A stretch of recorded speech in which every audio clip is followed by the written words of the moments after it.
परमबीर सिंग यांनी तर याच्या पुढे जाऊन काही गंभीर स्वरूपाचे आरोप केलेले आहेत, ज्याच्यामध्ये त्यांनी शरद पवार, जयंत पाटील, तत्कालीन मुख्यमंत्री उद्धव ठाकरे यांच्यावर सुद्धा काही दावे केलेले आहेत, त्यांच्या संदर्भात सुद्धा काही दावे केलेले आहेत। सो या सगळ्या घडामोडींनंतर माजी मुंबई पोलीस आयुक्त परमबीर सिंग यांच्याशी संवाद साधलेला आहे आमचे प्रतिनिधी दिव्येश सिंग यांनी। ते काय म्हणतात आपण ऐकूया आणि त्याच्यानंतर या सगळ्या संदर्भातली पुढची माहिती सुद्धा आम्ही तुमच्यासमोर ठेवणार आहोत। अनिल देशमुख जी ने जो एलिगेशंस किए हैं आप पर एंटीलिया केस को लेकर और मनसुख हिरेन केस को लेकर, उसके बारे में आपकी प्रतिक्रिया जाननी थी सर। प्रतिक्रिया तो मेरी यही है, पहले तो मैं आश्चर्यचकित हूँ किस प्रकार के उन्होंने एलिगेशन मेरे विरुद्ध किए हैं। 3 साल से कुछ नहीं था, अचानक मैं कहाँ से उनके टारगेट पे आ गया। मुझे तो उनके मानसिक संतुलन पे कुछ शक होने लग गया है। I think he needs a psychiatric treatment.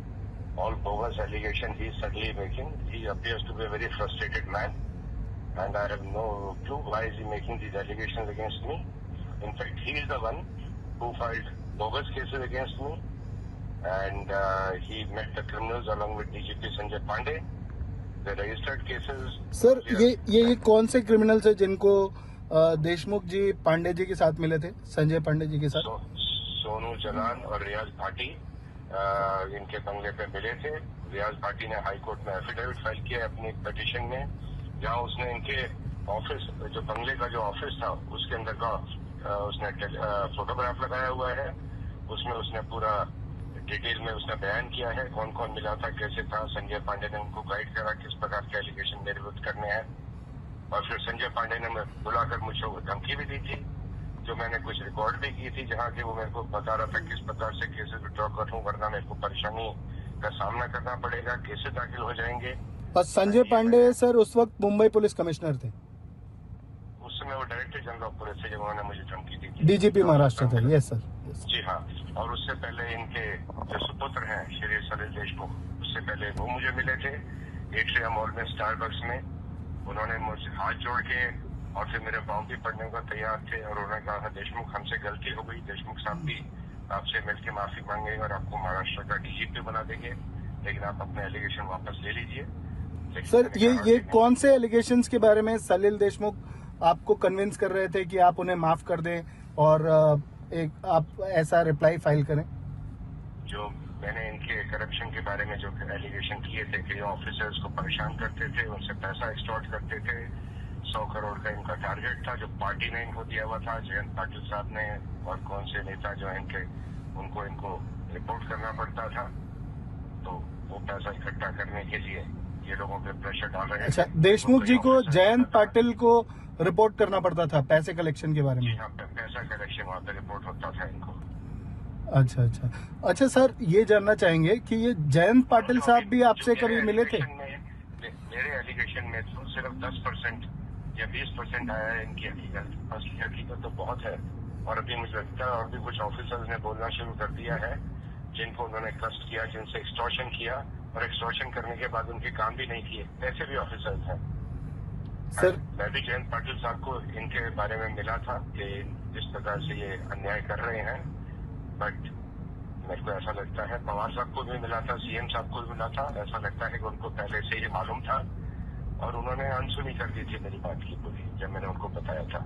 And ये मैंने मेरी पूरी स्टेटमेंट में कहा है, जो मैंने सीएम साहब को लेटर लिखी थी, गवर्नर महोदय को लिखी थी, उसमें मैंने ये सब लिखा है कि दे वर ऑलरेडी अवेयर।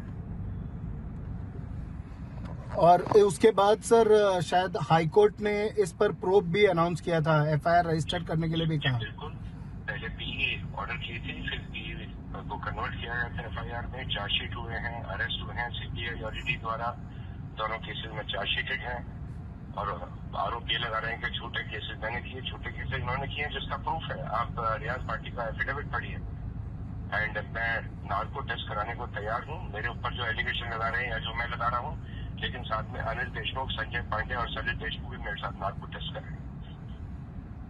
सर ये जानना चाहेंगे कि ये जो एलिगेशंस अभी लगा रहे हैं, ये जब अरेस्ट हुए या अरेस्ट होने और जब सीबीआई ने इंक्वायरी की थी या एफआईआर रजिस्टर की थी, उस बीच में वक्त था काफी, उस वक्त अनिल देशमुख ने कभी भी ये एलिगेशंस नहीं किए, ये अब जाकर ये एलिगेशंस कर रहे हैं। तो मैं ये तो कह रहा हूँ इनका मानसिक संतुलन बिगड़ा है, क्या हुआ है इनको अचानक।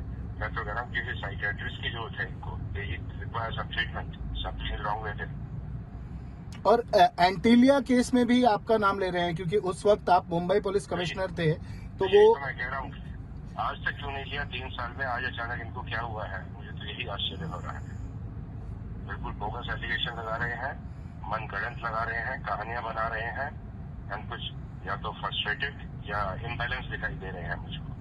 सर एक चीज और जान ना, मैं सबसे ज्यादा डांस को करने को तैयार हूँ, लेकिन ये भी करें और इनका बेटा भी करे और संजय पांडे भी करे, इकट्ठे एक ही दिन करें हम बात को। मैं ये भी चैलेंज थ्रो कर रहा हूँ। सर एक चीज जानना चाहेंगे कि आपने अभी अभी जयंत पाटिल जी के बारे में बताया, और आपने कहा कि अनिल देशमुख जयंत पाटिल को भी रिपोर्ट करते थे, जो पैसा कलेक्शन हर महीने पुलिस ऑफिसर्स को दिया गया था उसके बारे में, और भी कुछ ऑफिसर्स हैं जो खुलकर सामने आ रहे हैं। इसके बारे में थोड़ा और आप बता सकते हैं कि कौन लोग हैं या और कैसे ऑफिसर्स को ये परेशान करते थे?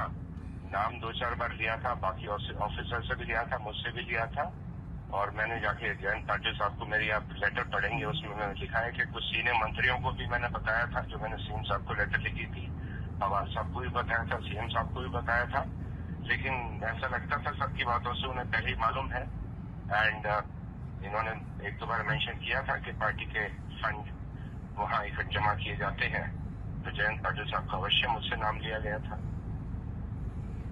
अच्छा, पार्टी के जो भी ये फंड्स इकट्ठा कर रहे थे इलीगली, वो जयंत पाटिल साहब के पास जमा किए जाते थे, ऐसा इन्होंने मेंशन मुझको किया था 1-2 बार। जी और सर। मैं कह रहा हूँ मैं तो नार्को टेस्ट के लिए तैयार हूँ, ये दोनों तैयार हैं तो मैं भी तैयार हूँ, एक ही दिन करें सबका। जी सर, जी सर, ठीक है sir, thank you very much. Thank you sir.